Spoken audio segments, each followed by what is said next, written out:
Salam semua. Kisah-kisah yang disampaikan ini adalah berdasarkan novel seram terkenal tahun 1980-an iaitu Siri Bercakap Dalam Jin, Jilid 1, penulisnya Tamar Rijalis. Anggaplah cerita yang disampaikan ini adalah sebagai hiburan semata-mata. Jika ada kebetulan, anggaplah sebagai pengajaran. Dan terimalah kisah berikut ini. Siri 7. Terkencing dalam seluar. Bulan di langit mula ditutupi awan. Angin kian keras bertiup. Bunyi dedauan yang bergeseran sama sendiri amat menakutkan. Dan Datuk terus melangkah dengan tenang. Api yang makan daun kelapa, sekejap marak, sekejap suram. "Kenapa kita ikut jalan sini, Tok?" tanya saya. Tak ada jawapan yang diberikan oleh Datuk. Bunga-bunga api dari andang kelapa jatuh ke bumi. Saya tidak tahu kenapa Datuk ikut jalan ni. Kenapa dia tak mahu ikut jalan yang biasa dan mudah dan senang? Tak perlu melintas tanah sawah yang luas terbentang. Saya yang memakai baju Melayu cikap musang terpaksa menggulung lengan baju hingga ke siku. Kasut getah dan hujung seluar hitam saya mula basah diresapi oleh air embun. Langkah Datuk terus lancar. Andang kelapa diangkatnya tinggi-tinggi. "Kita patah balik ikut jalan lain, Tok." Saya mengemukakan cadangan. Datuk berhenti. Dia cacakkan andang daun kelapa tepi batas. Datuk membuang pacat yang singgah di kaki seluarnya. "Kenapa mesti balik? Ikut sini dekat." Datuk cabut andang daun kelapa. Saya diam. Cakapnya tak boleh dibantah. Saya melangkah dengan hati-hati. Silap langkah nanti jatuh ke bawah sawah. Cahaya dari andang kelapa menerangi rumpun-rumpun padi yang baru pecah anak. Sesekali terdengar bunyi haruan melompat dalam air sawah, menangkap anak. Suara burung hantu dan jampuk saling tingkah-meningkah. Bulan sudah tidak mengeluarkan sinarnya. Awan telah dilindungi permukaan bulan. Suara lolongan anjing kian bertambah keras. Daun-daun dari pokok besar yang memagari batas sebelah kanan tetap bergerak hebat. Angin malam cukup keras bertiup. Badan saya rasa cukup dingin. "Lagi cepat kita sampai, lagi baik." Suara Datuk parau. Dia menoleh ke arah saya. "Saya sejuk, Tok. Jauh lagi ke?" Kejap lagi sampailah.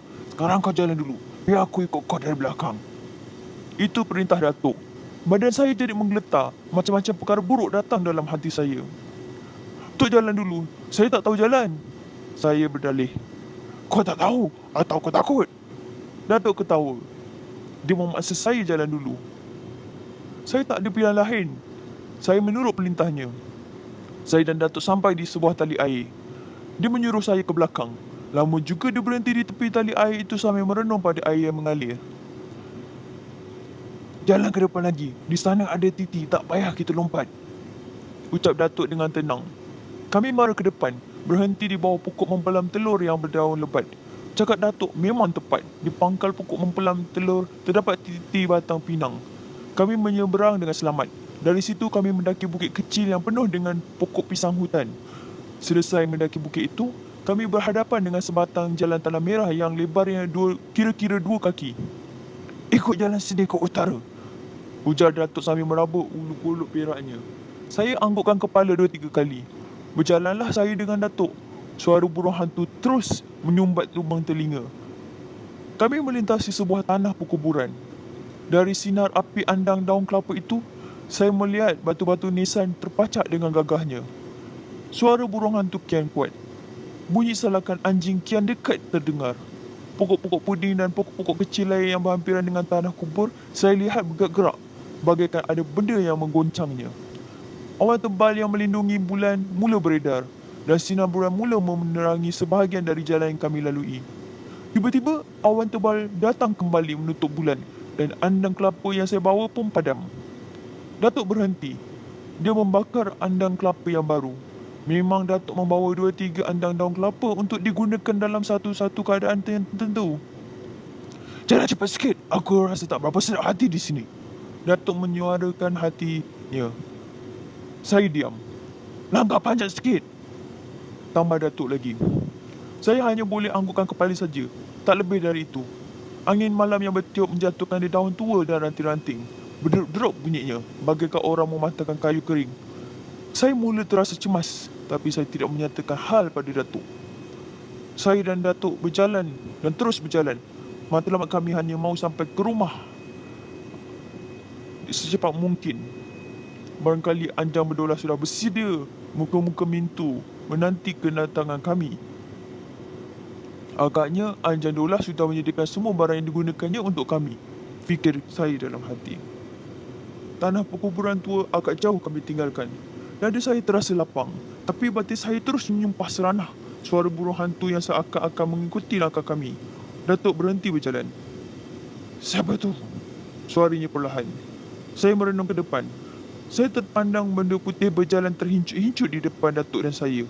Kerana bulan dilitupi awan tebal dan cahaya dari andang, Datuk tidak menyala dengan baiknya. Saya tak dapat melihat dengan jelas benda tersebut. Barangkali ada orang nak lalu. Saya juga bersependapat dengan Datuk. Suara burung hantu dan jampuk bertambah galak. Salakan anjing bertalu-talu, sayup-sayup dan memanjang pula, bagaikan orang menangis di malam sepi. Benda putih terus menghampiri kami. Bila Datuk mahu menegurnya, benda putih tersebut pun hilang. Entah ke mana. Saya tak dapat memastikan apakah dia masuk ke dalam hutan, pokok pisang di kanan atau masuk ke dalam luka di kiri. Benda putih itu menjelma di depan kami lagi. "Bukannya manusia," Datuk bisik ke telinga saya. Serentak dengan itu dia memadamkan api andang daun kelapa. "Kita ke tepi, biarkan dia lalu," perintah Datuk. Saya patuh pada arahan Datuk. Kami berdiri di balik pokok getah besar. Benda putih itu melintas di depan kami. Saya tak dapat melihat bentuk mukanya. Apa yang saya lihat pada benda putih itu berjalan tanpa kaki, tak punya kepala, berjalan menuju ke kawasan tanah perkuburan. Saya dan Datuk melihat Anjang Berdolah datang membawa cangkul. "Apa ni, Tok?" tanya saya pada Datuk. "Kau diam. Kau ikut saya. Dan tengok apa yang aku buat." "Baik, Tok." Saya menoleh ke kiri ke kanan. Datuk melangkahkan ke jalan tanah merah. Dia menarik tangan saya mengikuti langkah Anjang Berdolah menuju ke kawasan perkuburan. Saya menurut saja.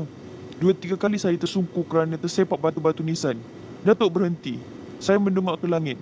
Awan tebal sudah berlalu dari sisi bulan. Dengan pertolongan sinar bulan 16, kami dapat tengok apa yang dilakukan oleh Anjang Berdolah. Dia sedang mencangkul tanah perkuburan. Benda putih duduk dekat batu nisan. Anjang Berdolah dapat menyelesaikan semua tugas-tugasnya lebih kurang dalam 40 minit. Seluruh badannya dibasahi peluh. Nampak berminyak-minyak ditampar sinar rembulan 16. Dia duduk di pangkal pokok cempedak. Kemudian dia berkata pada kawannya yang nampak putih itu. Benda putih tanpa kepala dan kaki itu bagaikan terawang-awang, bergerak dan berhenti di depan Anjang Berdolah. "Wahai sahabatku, kau tunggu di sini. Biarkan aku ambil kain kapan dan rambut perempuan. Kemudian kau bawa barang-barang itu pulang ke rumah kita.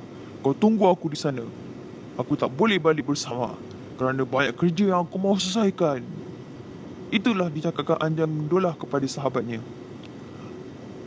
Anjang Berdolah terjun ke dalam kubur. Dia mengambil kain kapan orang mati beranak dan rambut. Lama juga Anjang Berdolah berada di dalam kubur. Benda putih tanpa kepala dan kaki berlegar-legar di tepi kubur. Kadang-kadang dia nampak bagaikan duduk di akar pokok cempedak. Suara burung hantu kian gamat. Suara jampuk bersaut-sautan. Lolongan anjing tingkah melingkah. Suara dahan kayu berlaga sama sendiri jelas kedengaran di rempuk angin malam. Ranting tua dan daun gugur ke bumi. Saya bagaikan terdengar bunyi orang berjalan di belakang. Bila ditoleh, tak ada apa-apa. Saya bagaikan terdengar bunyi burung terbang di atas kepala. Bila diperhatikan, tak ada apa-apa. Bulu tengkuk saya berdiri tegak. Macam-macam perkara aneh saya rasakan. Saya dapatkan diri pada Datuk. Datuk duduk dengan tenang. Mulutnya membaca sesuatu. Saya sendiri tak tahu apa yang dibaca olehnya. "Kau ingat, tak ada benda yang berkuasa di dunia ini melainkan Allah yang Maha Besar, dan tiada manusia yang boleh melawan kekuasaannya. Ingat Allah yang Maha Besar." Datuk memberitahu saya. Bila dilihatnya, saya menggeletar sendirian. "Kau lihat di depan." Datuk menajamkan mulutnya ke arah kubur yang digali oleh Anjang Berdolah. Saya merenung ke depan. Saya lihat benda putih tanpa kepala dan kaki itu terjun ke dalam kubur. Saya terdengar bunyi suara anjang dolah terpekik dalam kubur. Tanah kubur berterbangan ke udara. Serentak dengan itu juga saya terdengar suara mengaum macam suara harimau dari dalam kubur. Suara jeritan anjang dolah beransur lemah. Tanpa dapat ditahan, Datuk meluru ke tanah kubur. Datuk mahu menolong anjang dolah. Dia mengambil sepotong kayu, lalu memukul benda putih yang keluar dari lubang kubur. Setiap kali Datuk memukulnya, benda itu tidak melawan. Malah dia mengelak. Akhirnya gaib dari kawasan perkuburan. Datuk memanggil saya. Waktu itu saya sampai dekat Datuk. Saya rasa pangkas seluar saya basah. Sesungguhnya, saya tak sedar waktu bila saya terkencing dalam seluar. Datuk suruh saya bakar andang daun kelapa. Saya patuh dengan cakapnya. Bila andang daun kelapa sudah terbakar, kawasan sekitar tanah kubur yang digali oleh anjang dolah terang. Kau lihat? Datuk menunding jari kelingking ke dalam kubur. Lubang kubur saya jenguk. Anjang dolah terbaring di dalamnya. Seluruh mukanya berdarah. Di sebelahnya terdapat mayat seorang perempuan. Kepalanya sudah terpisah dari badan.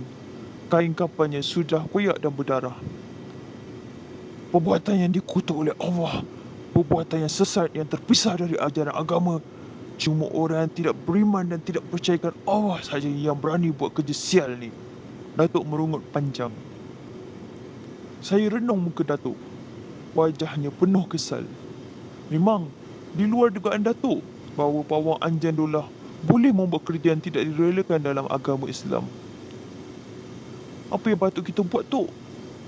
Saya menyoal Datuk. Lama juga Datuk termenung di situ. Saya tak tahu apa difikirkannya. Sebagai seorang Islam, anjang dolah tak boleh dibiarkan begini. Dia harus dimandikan, dikapan dan ditanam serta dibacakan talqin, terang Datuk. Siapa yang mahu uruskan semua ni? Siapa lagi? Kitalah yang buatkan. Datuk bersuara tegas. Dia yang buat kerja silap, biarkan dia di situ, bantah saya. Datuk senyum. Suara burung hantu dan campuk terus bersaut-sautan. Tapi suara salakan anjing sudah tidak ada lagi. Bunyi dahan jatuh masih kedengaran. Kau silap. Kita tahu dia memang agama Islam. Soal dia buat kerja yang tak baik tu, soal dia dengan Tuhan. Datuk memberitahu saya. Datuk membuat keputusan yang tepat. Dia mahu memberitahu kepada seluruh penduduk kampung tentang peristiwa yang menimpa diri anjang dolah. Dia mahu menghebahkan hal itu ke seluruh kampung. Datuk juga berharap ada sesiapa yang mengambil ilmu salah atau berguru dengan anjang dolah supaya bertaubat dan membuangnya supaya kembali ke jalan Allah. Saya merenung ke dalam kubur kembali. Saya lihat mayat perempuan mati beranak itu masih berdarah. Saya kira perempuan itu baru saja ditanam. Hal itu saya tanyakan pada Datuk. Agaknya dia mati semalam, kata Datuk. Dia menarik tangan saya keluar dari kawasan perkuburan. Kami berpatah balik menuju ke kampung. Bila sampai kampung nanti, Datuk mahu laporkan perkara itu pada penghulu. Kami kembali mendata sawah yang luas terbentang. Kali ini saya tak mahu berjauhan dengan Datuk. Datuk tahu perasaan hati saya. Dia menyuruh saya memegang pinggang seluarnya. Sebaik saja kami sampai ke gigi kampung, saya dan Datuk terserempak dengan Imam Hamid. Dia agak terkejut bila kami nyatakan yang kami baru saja kembali dari tanah kubur. Apa halnya? Tanya Imam Hamid. Panjang ceritanya dan Pak Imam ni dari mana? Soal Datuk. Imam Hamid terdiam. Kemudian dia memberitahu kami bahawa dia juga mahu pergi ke kubur. Apa sebabnya? Datuk mengemukakan soalan. Imam Hamid diam sejenak. Anak aku sepindah mati beranak. Dah ditanam pun pagi semalam. Kami tak tahu, jawab Datuk. Silap aku mahu menanamnya cepat. Tiba-tiba malam ni hati aku teringatkan dia. Aku bimbang kuburnya dikorek orang. Kau sendiri tahulah sekarang. Kubur perempuan mati beranak suka sangat digali orang, terang Imam Hamid. Mendengar cakap Imam Hamid itu, wajah Datuk segera berubah. Dia mula ragu dengan apa yang dituturkan oleh Imam Hamid. Jauh dalam hati Datuk timbul satu pertanyaan. Apakah Imam Hamid bersebahat dengan anjang dolah dalam perkara ini? Datuk terus menepuk bahu Imam Hamid dan mengajak dia pulang. Imam Hamid keberatan. Datuk terus memujuk. ada sesuatu yang mahu disoal oleh Datuk pada Imam Hamid. Kalaulah Imam Hamid membuat kerja terlarang, dia mahu memujuknya supaya kembali ke jalan Allah. Ke rumah saya sahaja malam ni. Ada hal yang mahu saya tanya pada Pak Imam, kata Datuk. Mendengar cakap Datuk itu, muka Imam Hamid berubah menjadi pucat.